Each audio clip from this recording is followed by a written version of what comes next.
Assalamualaikum. Welcome back to our channel Study Hill. Today our topic is question number 6 of exercise 2.1 which is related to book mathematics of class first year. So here is our question number 6. Question number 6 बहुत ही आसान है और एक छोटा सा question है जिसको हम दो से 3 मिनट में इसको हम सॉल्व करेंगे, जिसके हमारे पास 5 पार्ट्स हैं. सवाल क्या है भाई? सवाल ये हमारे पास है कि which of the following are symmetric और स्क्यू साइमेट्रिक मैट्रिक्स. अगर आपने एक क्लास 10 की एक्सरसाइज 19.1 का क्वेश्चन नंबर 3 मुझे अभी तक याद है, क्लास 10 क्लास मैट्रिक एक्सरसाइज 19.1 का क्वेश्चन नंबर 3 अगर वो आपने पढ़ा हुआ है तो फिर आपके लिए ये कोई मुश्किल वाली बात नहीं है. अच्छा मुझे आप लोग बताओ, आप लोगों को ट्रांसपोज लेना आता है भाई? जो अभी हमने क्वेश्चन नंबर 4 और क्वेश्चन नंबर 5 में यही तो काम किया है. यहाँ पर हमारे पास वही तो मैट्रिक्स चलते हुए आ रहे हैं. पहले हमने टाइप्स पढ़ी, फिर उसका ऑर्डर ऑफ मैट्रिक्स पढ़ा, फिर हमने ट्रांसपोज पढ़ा है. और तो हमने इसमें कुछ रॉकेट साइंस अभी तक हमारे पास आ ही नहीं है. अब आएगी अब आपके पास क्वेश्चन नंबर 7 में और क्वेश्चन नंबर 8 में, जिसको आपको थोड़ा बहुत सा आपको और एक्सप्लेन होगा, लेंथी होगा. फिर आप समझोगे कि हमारे पास फर्स्ट ईयर में फिर से मैट्रिक्स क्यों आया. अरे तो मैट्रिक में हो गया फिर फर्स्ट ईयर में क्यों आया? क्योंकि वो मैं आपको जवाब दूंगा क्वेश्चन नंबर 7 और क्वेश्चन नंबर 8 में. ठीक है, वो उसका टॉपिक है. अभी यहाँ पर आप आ जाओ. अच्छा भाई, ट्रांसपोर्ट कैसे निकालते थे? ट्रांसपोज उसमें क्या होता था? उसमें हम क्या करते थे भाई? रो को, एक ये रो है, रो को उठाते थे और उसको क्लॉकवाइज घुमाकर कॉलम बना देते थे. रो क्या होती है? ये वाली एक रो, 3 2 3 रो क्या होती है भाई? इस शेप में नंबर्स लिखे हुए हों उनको हम कहते हैं रो. और कॉलम क्या होते हैं? कॉलम होते हैं जो एक लाइन में, एक सीक्वेंस में नंबर लिखे हुए हों, उन्हें हम कहते हैं column. So here is our column and here is our row. मेरा क्या कहने का मकसद है कि भाई आपको ट्रांसपोज में रो को कॉलम में चेंज करना है. तो इसमें कौन सी बड़ी बात है? लेट सपोज इस मैट्रिक्स को मान लेते हैं ए के बराबर, ए इज इक्वल टू. अब देखो, रो को कॉलम में हम यहाँ पर क्या कर रहे हैं भाई? ए का ट्रांसपोज निकाल रहे हैं, तो टी यहाँ पर छोटा सा आएगा. रो को कॉलम में, तो रो क्या हमारी 0 -5 -6, रो इंटू कॉलम, तो 0 -5 और -6, ये चेंज हो गया. अभी जो साइमेट्रिक और स्क्यू साइमेट्रिक का कॉन्सेप्ट है वो मैं आपको दूंगा, लेकिन अब पहले आप ट्रांसपोर्ट निकालना समझ जाओ, फिर आपको आगे हो पता चलेगा, आगे इजी होगा सॉल्व करना, समझ में भी तो आए. ठीक है, अब इसको भूल जाओ, सारा ध्यान यहाँ पर लेकर आओ. अब दूसरी रो को दूसरे कॉलम में चेंज करेंगे. 507 यहाँ पर 507. ये तीसरी रो, फिर से कॉलम आएगा एक और. देखो 6 - 7 0, 6 - 7 और 0. अच्छा, अब मेरा आप लोगों से एक सवाल है, वो क्या है भाई? यहाँ पर आप लोगों ने एक बात नोट की, एक चीज नोट की. वो क्या कि भाई हाँ, हमने जब इसका ट्रांसपोज निकाला तो ये सारी वैल्यू सेम आई है यार, ये सारी वैल्यू सेम आई है. How is possible? जब हमने रो को कॉलम बना दिया, इसको उलट पलट कर दिया, तो वैल्यू फिर भी सेम आ गई. लेकिन वैल्यू तो सेम आई, साइन का फर्क आया है. अब अगर गौर से देखो, ये यहाँ पर ये वाला 5 माइनस का था, यहाँ पर प्लस का हो गया. ये माइनस का 6 था, यहाँ पर प्लस का हो गया. ये प्लस का 5 था, माइनस, प्लस का 7 माइनस का 7, प्लस का 6 माइनस का 6, माइनस का 7 यहाँ पर प्लस का 7, यानी सारों की साइन चेंज हुई है. 0 का तो यहाँ पर हमारे पास कोई साइन होती ही नहीं है. Okay, understood? Yes sir. हाँ भाई, समझ में आ गया. अब करना क्या है?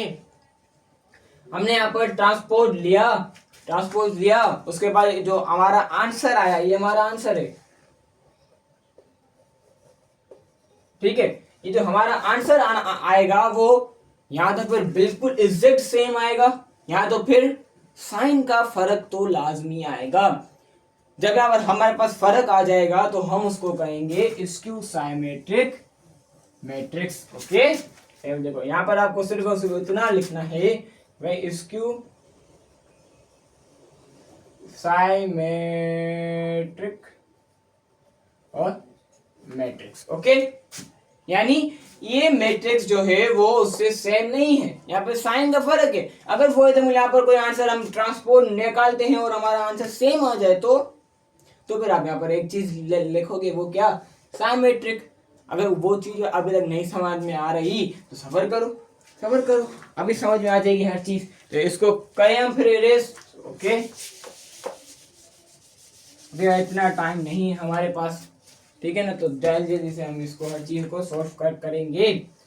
So let's suppose part number 2 को बराबर कर लेते हैं। ए के ए इज इक्वल टू, ए का क्या निकाल रहे हैं, ट्रांसपोज निकाल रहे हैं। ओके, सो रो को कॉलम में, रो को कॉलम में क्या करेंगे, चेंज करेंगे। तो करो ना यार, 7 5 8 7 5 8 5 minus 1 6 5 minus 1 6 8 6 minus 1 8 6 minus 1। अब यहाँ पर देखो, जो मैंने आपको बात कही थी वो आ गई यहाँ पर। हमने यहाँ पर रो को कॉलम में चेंज तो किया क्लॉकवाइज घुमाकर, लेकिन सवाल के साथ सेम हो गया वो चीज। हमारा आंसर और सवाल दोनों सेम है, दोनों मिलते जुलते हैं। तो यहाँ पर हम क्या लिखेंगे,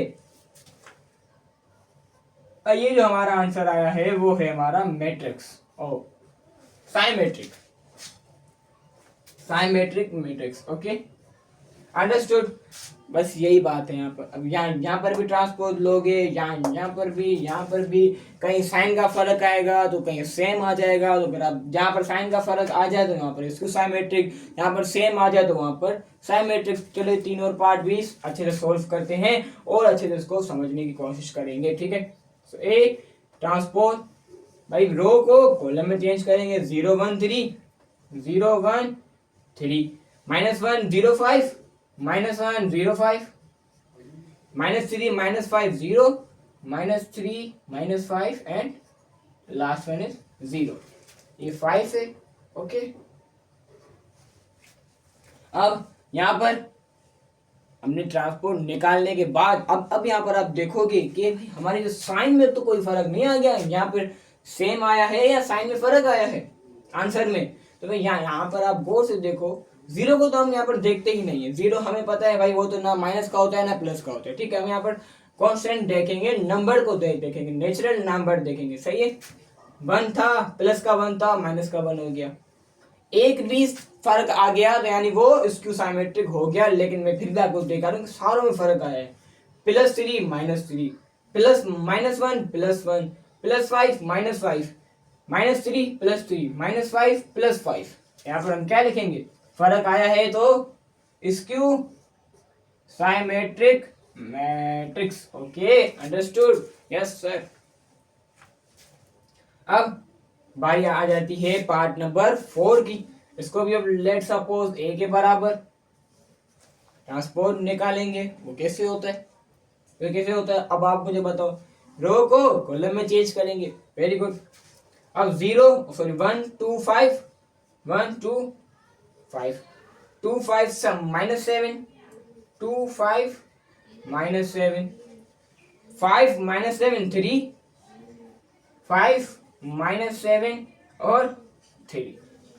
अब यहाँ पर देखो फिर से वो सारी सेम हो गई वैल्यू, 1 2 5 1 2 5 2 5 -7 2 5 -7 5 -7 3 5 -7 3। तो here is our answer, but कहेंगे क्या इसको, symmetric matrix. Okay, now we move on to our last part, part number 5। यहाँ पर भी क्या करना है हमें, वही सारी सिचुएशन है, वही सारा तरीका है जो हमने यहाँ पर किया, वही तरीका यहाँ पर होगा इजीली। ओके, सो रो को कॉलम में चेंज करो, रो को कॉलम में, रो को कॉलम में। एक गाना है, याद कर लो, सही है, ये ट्रांसपोर्ट का गाना है। लेट सपोज ए को बराबर, ए का ट्रांसपोज निकालेंगे। मैंने पहले तो ए को बराबर किया, फिर मैंने ए के ऊपर टी लिखा है, ठीक है। मेरे पास इतनी जगह नहीं है, बना मैं आपको पहले ये, हमें जब भी सोल्व करना तो यहाँ पर पहले आप लिखना सॉल्यूशन, और ये जो सवाल है, सवाल ये जो पार्ट है इसको एक दफा फिर से आप नीचे लिखना अपने, ठीक है। एक दफा फिर से इसको नीचे उतार कर फिर वहां पर लिखना लेट सपोज इस मैट्रिक्स को हम बराबर करते हैं ए के, फिर उसके बाद ये जो मैं लिख रहा हूँ ना, फिर उसके बाद लिखना, सही है। और ये भी ऐसे मैं मेरी तरह एस मत लगा देना, ये इसे पूरी स्पेलिंग लिखनी है। यहाँ पर मेरे पास टाइम की का कमी है और स्पेस की भी कमी है, इसलिए मैं यहाँ पर शॉर्ट मेथड्स अप्लाई किए हैं। ओके, रो को कॉलम में चेंज करेंगे तो 0 -5 4, 0 -5 4, 5 0 -1, 5 0 -1, -4 1 0, -4 1 0। Okay, understood. Answer of our part number 5। But सवाल आता है हमारा यहाँ पर, भाई हमें बताओ तो सही, ये साइमेट्रिक है या इसको साइमेट्रिक है? अभी आप लोग मुझे आंसर दोगे कि ये साइमेट्रिक है या स्क्यू साइमेट्रिक है। ओके, अब आप मुझे कमेंट्स में आंसर दोगे। तो अगर ये आपको वीडियो समझ में आई हो तो अपने फ्रेंड्स में लाजमी शेयर कीजिएगा। ये था हमारा क्वेश्चन नंबर 6 जो कि अपने इख्तिताम को पहुंचा, जो कि अपने खत्म हो चुका है। Now we move on to our question number 7 but in next video. तो मिलते हैं अपने नेक्स्ट वीडियो में, तब तक के लिए अल्लाह हाफिज एंड थैंक्स फॉर वॉचिंग।